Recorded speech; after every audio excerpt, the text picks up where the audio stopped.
see this on Sunday? Give it a listen.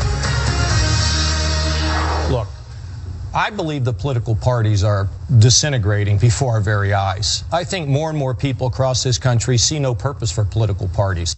And if all you focus on in life is what's in it for me, you're a loser. You are a big-time loser.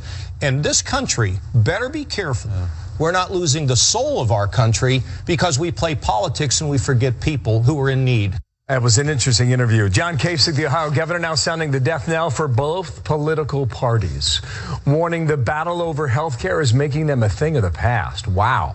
Katie Pavlich, news editor for townhall.com, and Fox News contributor Marianne Marsh, former senior advisor to John Kerry. Ladies, good day to both of you. Monday. We're going to squeeze a lot in this segment. First on Governor Kasich. Katie, what did you think about his comment?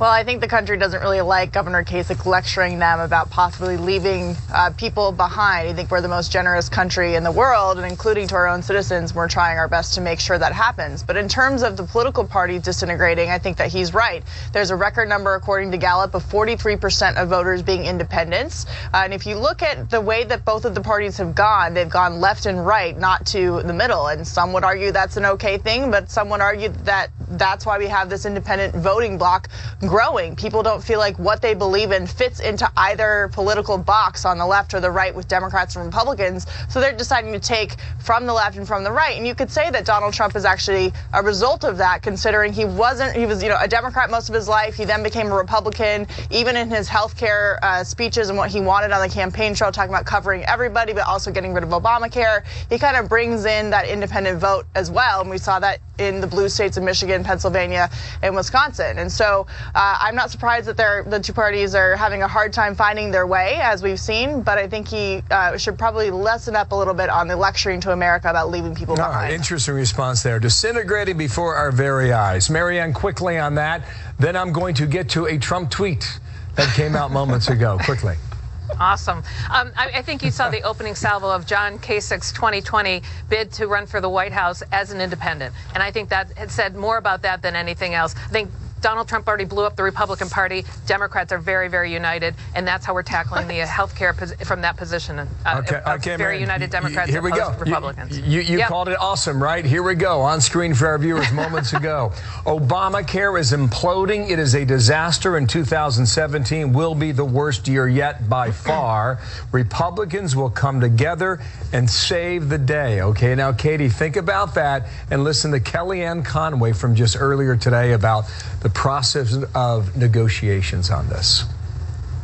The president and the vice president have leaned into this legislation, and the president did what leaders do this week. He listened, he's negotiating, but he's also the ultimate decision maker and deal maker. And again, Republicans will come together and save the day, or will they?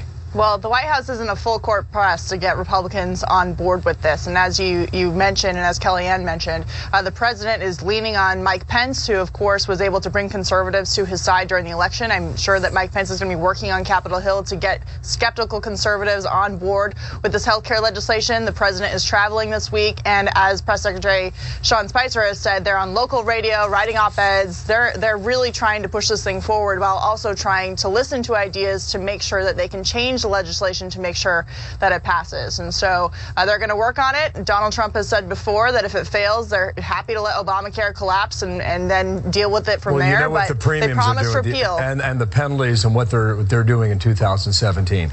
Marianne, that too, right. Will they get it done or not? I don't think so. I mean, look at the Republican side. Tom Cotton, the voice of reason, clearly concerned about what's going on the House side. Dean Heller, Senator Heller, and Darrell Issa, all opposed to it right now. So I think that says a lot about how fractured the Republican Party is. And if Obamacare is collapsing, just wait till the CBO score comes out this afternoon and shows 15 million people who will lose their health care coverage under this bill. And you heard all day long yesterday morning, every administration representative basically conceding that point, that the goal here was never to cover everybody to make sure they have access to it. That's like saying, here's the door, but it's locked. And that's what's going to hurt this more than anything. Democrats are united in protecting Obamacare. They would love to make it better, but that's impossible right now with Donald Trump and the Republicans. Katie, go ahead. I think that would be very careful about what the definition of loss of health care means in this situation. Under Obamacare, people were forced by the government to buy health insurance or be fined.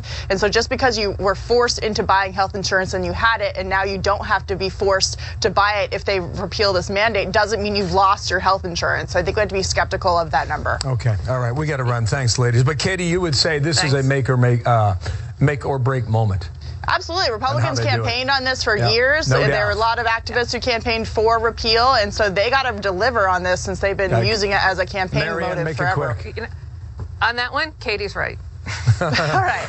Right on. Thank you, Katie. Thanks, Marianne. Bye. Make it a great Monday. You too. Here's See ya. Shannon.